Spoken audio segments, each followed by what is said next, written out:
Hello friends, कैसे हैं आप सब। उम्मीद करता हूं कि आप लोग बढ़िया होंगे, स्वस्थ होंगे, मस्त होंगे। चलिए, जैसे कि आप सभी को ये सूचना तो आ ही गया होगा कि शिक्षा विभाग ने जो है वो अपना रिक्तियां जो हैं वो नंबर 9-10 वहीं पर 6 to 8 और 11-12 इन सभी के लिए जो वैकेंसी है उसको जारी कर दिया है और साथ ही साथ बहुत जल्द जो है वो कंडक्ट करने वाला है बीपीएससी अपना एग्ज़ामिनेशन। तो आपको 6 to 8 में अगर आप साइंस से हैं या फिर किसी भी विषय से हैं, लेकिन साइंस आपको पढ़ना ही पड़ेगा, क्योंकि अगर आप सोशल साइंस से भी हैं फिर भी आपको 40 नंबर का जो एग्ज़ाम होगा उसमें साइंस होगा।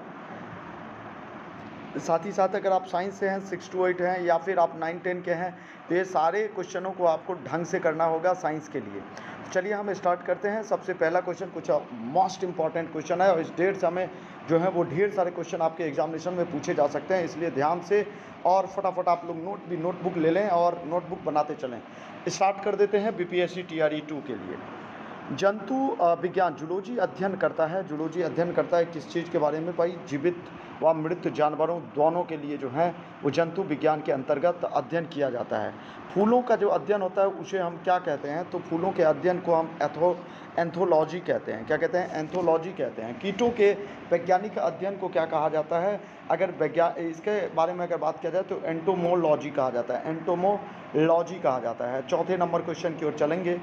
जो क्वेश्चन है आपके सामने, निम्नलिखित विषयों में से कौन सा विषय जनसंख्या एवं मानव जाति की के महत्वपूर्ण आंकड़ों के लिए के को बताता है? तो यहाँ पे आंसर होगा जनांकिकी।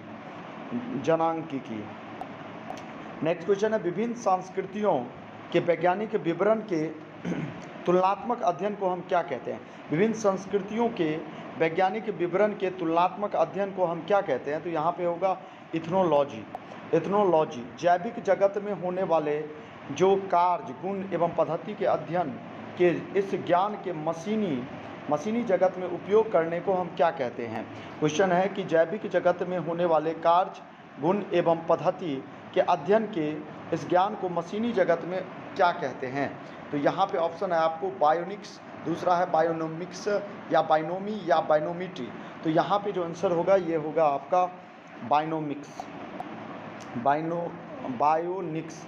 उसके बाद क्वेश्चन है पोलियो, जो पोलियो वनस्पति के अंतर्गत अध्ययन करते हैं, पोलियो के अंतर्गत तो उसे हम क्या कहते हैं? जंतु जीवाश्म, शैवाल, फफूंदी या पादप जीवाश्म या इनमें से कोई नहीं या एक से अधिक के बारे में। तो यहाँ पे जो आंसर होगा वो आपका होगा पादप जीवाश्म से अंतर्गत पैलियो वनस्पति के अंतर्गत अध्ययन किया जाता है। नेक्स्ट क्वेश्चन नंबर 8 की ओर चलते हैं। रेशम कीट के बारे में अगर बात किया जाए तो सेरीकल्चर होगा। यहाँ पे 8 का जो आंसर होगा वो आपका सी नंबर आंसर होगा। तो इस तरह से आप लोगों ने ये देखा, कुछ क्वेश्चन था, 8 क्वेश्चन जो है उसमें हमने कंप्लीट किया। 90 नंबर क्वेश्चन की ओर चलेंगे। मधुमक्खी का उपयोग किया जाता है, तो मधुमक्खी का उपयोग सेरीकल्चर तो होगा नहीं। तो यहाँ पे आगे क्वेश्चन हम देखते हैं कि कौन सा ऑप्शन सटीक होनी चाहिए। एपी कल्चर, एपी कल्चर आपके इम्पॉर्टेंट है। और अगर पीसी कल्चर की बात किया जाए तो मछली से रिलेटेड आंसर होगा। उसके बाद होगा सब्जी के लिए काम आने वाले पौधों के अध्ययन को हम क्या कहते हैं? अगर सब्जी की बात किया जाए तो इसमें होगा ओलरी कल्चर। उसके बाद वीटी कल्चर अगर बात किया जाए तो यहाँ पे अंगूर होगा। नेक्स्ट क्वेश्चन है वर्मी कल्चर, अगर बात किया जाए तो वर्मी कल्चर जो है वो सिल्क वर्म के लिए बात किया जाता है। तो यहाँ पे आपका अर्थवर्म होगा, अर्थवर्म के लिए बात किया जाता है वर्मी कल्चर। अगला क्वेश्चन है जेरोंटोलॉजी। जेरोंटोलॉजी निम्नलिखित में से किसके अध्ययन से संबंधित है? तो जेरोंटोलॉजी अगर बात किया जाए तो वृद्ध व्यक्तियों के संबंधित है। वृद्धावस्था में जो काल प्रभावन के विषय में ज्ञान प्राप्त करने की विधा को हम क्या कहते हैं? तो यहाँ पे आंसर होगा जेरोंटोलॉजी। जेरोंटोलॉजी कहते हैं इस मेथड को। उसके बाद पैडोलॉजी। पैडोलॉजी निम्नलिखित निम्न वैज्ञानिक अध्ययन से संबंधित है। पैडोलॉजी की अगर बात हम किया जाए तो यहाँ पे होगा आपका पैडोलॉजी मिट्टी से संबंधित होगा, मिट्टी से संबंधित। उसके बाद अस्थियों का अध्ययन विज्ञान की किस शाखा के अंतर्गत किया जाता है? विज्ञान के अस्थियों हड्डियों के बारे में अगर बात किया जाए तो यहाँ पे आंसर होगा ऑस्टियोलॉजी। उसके बाद क्वेश्चन है आपको सर्पों के विषय की जानकारी अगर बात किया जाए तो यहाँ पे जो आंसर होगा आपका होगा शेप्टेटोलॉजी। ठीक है। उसके बाद नेक्स्ट क्वेश्चन है क्वेश्चन नंबर 19 की ओर चलेंगे हम, इससे पहले भी है। एक 18 नंबर क्वेश्चन है, इसको देख लेते हैं। हाइड्रोपोनिक्स क्या है? हाइड्रोपोनिक्स की अगर बात किया जाए तो मृदा विहीन पादप संवर्धन से रिलेटेड बातें की जाती है। इसके अंतर्गत वर्तमान प्रमाण के अनुसार से पृथ्वी पर जीव का उद्गम कब हुआ था? अगर बात किया जाए इसका अंतर तो यहाँ पे हो जाएगा इकाई, दहाई, सैकड़ा, हज़ार, 10,000, लाख, 10 लाख, करोड़, 10 करोड़, अरब। 2 अरब वर्ष पूर्व जो हैं वो पृथ्वी पर जीव का उद्गम स्थान माना जाता है। पृथ्वी का सबसे पुराना जीव कौन सा है? अगर सबसे पुराना जीव की बात किया जाए तो नील हरित शैवाल होगा। विकासवाद का सिद्धांत किसने प्रतिपादित किया था? अगर इसका अंतर्गत बात किया जाए तो डार्विन होगा। तो 21 का आंसर यहाँ पे बी होगा। जीव विकास को सर्वप्रथम जो है वो किसने समझाया था? जीव विकास के बारे में अगर बात किया जाए सबसे पहले यहाँ पे होगा लैमार्क ने समझाया था। विकास का परिवर्तन सिद्धांत का प्रतिपादन किया था तो इसके बारे में किसने बताया था? ह्यूग डी ब्रीज ने बताया था।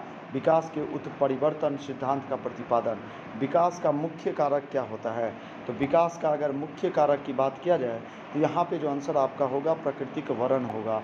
जैव विकास के संदर्भ में सांपों में अंगों का लोप होने का स्पष्ट किया जाता है। जैव विकास में सांपों के तो अंगों का उपयोग अनुप्रयोग किए जाने से, बिलों के प्रति अनुकूल होने से। तो यहाँ पे जो आंसर आपका हो जाएगा आपके अंगों का उपयोग एवं अनुप्रयोग किए जाने से, सांपों में अंगों का लोप होने से, अंगों का उपयोग तथा अनुप्रयोग किए जाने से। अगले क्वेश्चन की ओर हम चलेंगे और क्वेश्चन आपके सामने ये रहा कि भारत की विशाल वन्य में, क्वेश्चन है यहाँ पे, भारत में विशाल वन्य बिल्लियों में किसके बारे में कहा जाता है कि वह हाल ही में विलुप्त हो गई है? वो कौन सी बिल्लियों की बातें की जा रही है? तो यहाँ का जो आंसर हो जाएगा आपका चीता भी एक बिल्लियों की ही श्रेणी में आता है। आधुनिक मनुष्य के हाल का पूर्वज कौन है? पूर्वज अगर बात किया जाए तो हाल ही के बारे में बात किया जाए तो क्रो मैग्नॉन मनुष्य।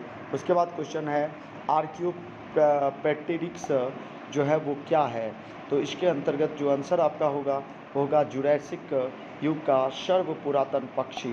तो ये आपका आर्कियोपेटेरिक्स है। उसके बाद आर्कियोपेटेरिक्स किन वर्गों के प्राणियों के बीच का योजक करी है? तो यहाँ का जो आंसर होगा आपका सरीसृप व पक्षी होगा। अगले क्वेश्चन, मैमथ पूर्वज है। मैमथ कहाँ का पूर्वज है? यहाँ का जो आंसर होगा आपका हाथी का मैमथ पूर्वज हैं। उसके बाद डायनासोर क्या थे? डायनासोर क्या था? इसके अंतर्गत जो आंसर होगा यहाँ पे होगा मेसोजोइक सरीसृप हैं एक डायनासोर, मेसोजोइक सरीसृप। ध्यान रखिएगा डायनासोर रहे हैं पेलियो योजक युग में या सेनोजोइक युग में या फिर मेसोजोइक युग में। तो यहाँ का आंसर जो आपका होगा प्लाइस्टोसिन युग में जो है वो डायनासोर रहे हैं। और नेक्स्ट क्वेश्चन की ओर हम चलेंगे। क्वेश्चन नंबर 42 की बात करेंगे। उड़ने वाला जो स्तनपायी है वह क्या है? स्तनपायी, इसमें से अगर बात किया जाए तो यह है चमगादड़। तो उड़ने वाला स्तनपायी की बात करेंगे। निम्नलिखित में से उड़ने वाले जीवों में कौन सा पक्षी वर्ग में नहीं आता है? पक्षी वर्ग में कौन सा नहीं आता है इसमें से? तो यहाँ पे 43 का जो आंसर होगा यहाँ पे आपका होगा चमगादड़, जो जीवों में पक्षी के वर्ग में नहीं आता है। नेक्स्ट क्वेश्चन है, डॉल्फिन जो हैं वो वर्गीकृत किए जाते हैं। डॉल्फिन जो हैं किसके अंतर्गत वर्गीकृत किए जाते हैं? आपको स्तनी में जो है उसके बाद निम्नलिखित सील किस जाति का है? सील जो है वो किस जाति का है? यहाँ का जो आंसर आपका हो जाएगा आपका स्तनपायी के अंतर्गत सील किस जाति स्तनपायी के अंतर्गत आता है? निम्नलिखित में से कौन सा मनुष्य को अन्य सभी वानर गुणों से पृथक करता है? तो इसके अंतर्गत जो आंसर होना चाहिए वो आपका हो जाएगा जानने की इच्छा प्रकट करने की। ठीक है, निम्नलिखित में से कौन सा एक कपी नहीं है? इनमें से लंगूर हैं, गोरिल्ला है या नहीं, गिब्बन है या नहीं, ओरंग उटान है कि नहीं है? तो यहाँ पे जो आंसर होगा लंगूर नहीं होगा। अगले क्वेश्चन की ऑक्टोपस अगर बात किया जाए तो ऑक्टोपस जो है वो क्या है इसमें से? तो ऑक्टोपस का जो आंसर होगा एक मृदु कवची मोल्स्क हैं। उसके बाद सबसे बड़ा अस्सेरकू जो है वो क्या है, स्क्विड, स्क्विड जो है वो है। उसके बाद नेक्स्ट क्वेश्चन है आपके सामने, क्वेश्चन आपका क्वेश्चन नंबर जो है वो 50 पर चलेंगे। टिक और माइट वास्तव में क्या होते हैं? तो टिक और वाइट जो वास्तव में होते हैं वो मकड़ी एवं बंसी होती है। जुगून होता है एक, जुगून क्या होता है भाई? इसमें आंसर कीट के जुगून है। जुगून एक जुगनू एक कीट है। निम्नलिखित में से कौन सा एक कीट नहीं है? इनमें से अगर बात किया जाए कि इनमें से कौन सा कीट नहीं है, मकड़ी एक कीट नहीं है। उसके बाद मकड़ी कीट से निम्न होती है क्योंकि बकरी में पाई जाती है। मकड़ी में कितनी टांगें पाई जाती है? तो इसके अंतर्गत जो आंसर होगा, मकड़ी में 8 टांगें पाई जाती है। उसके बाद नेक्स्ट क्वेश्चन है कि निम्नलिखित में से किस ग्रुप के जंतु प्रायः रात्रिचर होते हैं? इनमें से कौन सा ग्रुप जो हैं वो रात्रिचर होते हैं, इसके बारे में आपको बताना है। तो चौबन का जो आंसर हो जाएगा, यहाँ पे आपको मच्छर या फिर चमगादड़ और उल्लू, ये सारे रात के रात्रिचर होता है, नॉकटर्नल होता है। अगले क्वेश्चन की ओर चलेंगे, 55 की ओर चलेंगे। निम्नलिखित में से कौन से प्राणी अपनी आंत में जल का संग्रह कर लेते हैं? तो आंत में अगर जल का संग्रह कर लेता है तो वो है ऊँट। ऊँट आपको पता होगा कि जहाँ कहीं भी रेगिस्तान होता है वहाँ पे ऊँट जो है रहता है और ज़्यादा दिनों तक बिना पानी के रह पाता है। 56 की अगर बात करें हम, तो यहाँ पे सर्पों के विष ग्रंथि किसकी समांगी है? कशेरुकी प्राणियों की, कशेरुकी प्राणियों का समांगी है। उसके बाद नेक्स्ट क्वेश्चन, चट्टान पर उगाए जाने पादप, चट्टानों पर जो उगाए जाने वाले पादप होते हैं उसका नाम क्या है? शैलोदभिद हैं। उसके बाद नेक्स्ट क्वेश्चन की ओर हम चलेंगे, क्वेश्चन नंबर 58 की ओर चलेंगे और ये आपका 57 तक ख़त्म हुआ।